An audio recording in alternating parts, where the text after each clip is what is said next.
జెంటల్గా press చేస్తూ ఉంటే మనకు ఇమ్యూనిటీ పవర్ పెరుగుతుంది. అదేవిధంగా మన శరీరంలో ఎక్కడ నొప్పులు ఉన్నా కూడా తగ్గుతుంది. దీన్ని అనాల్జిసిక్ పాయింట్ అంటారు. అంటే మన భాషలో డోలో 650 వేసుకుంటాం చూడండి. ఎందుకు అంటే సాధారణంగా తలనొప్పి వచ్చిన జ్వరం వచ్చిన అన్నిటికీ వేసుకుంటాం కదా, దాని బదులు మనము ఇక్కడ ప్రెస్ చేసుకోవచ్చు.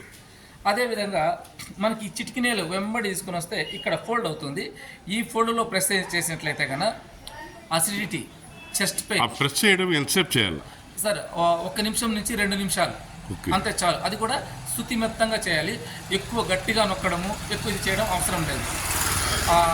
రాత్రిపూట ఎక్కువగా చెస్ట్ పెయిన్ వచ్చేసింది, గ్యాస్ట్రిక్ పట్టేసింది, దిక్కు తెలియడం లేదు, డాక్టర్స్ అందుబాటులో లేరు.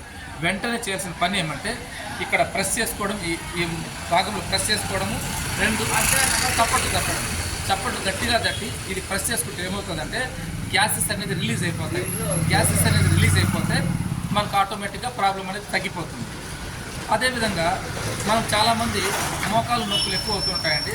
మోకాలు నొప్పులకు ఒక చిన్న చిట్కా ఏమంటే ప్రతి ఒక్కరూ మోకాల మీద చేయి పెట్టుకుంటే ఈ చూపుడు వేలు ఎక్కడైతే టచ్ అవుతుందో ఈ టచ్ అయ్యే చోట జెంటిల్గా ప్రెస్ చేస్తూ ఉంటే కనుక మీకు నొప్పి తగ్గుతూ ఉంటుంది.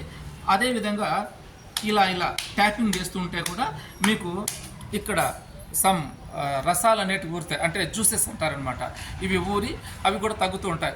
ఇలాంటి ఎన్నో ఆహార లైఫ్ స్టైల్స్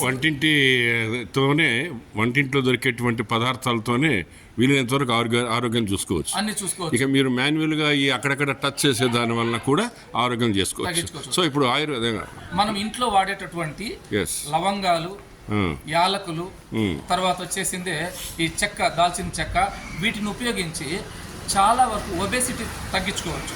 ఒబేసిటీ తగ్గడంతో పాటు కఫ సంబంధమైనటువంటివి, అటు తర్వాత ఈ ఛాతీలో ఉన్నటువంటి పైత్య రసం సంబంధమైనటువంటి వ్యాధులన్నీ కూడా తగ్గించుకోవచ్చు.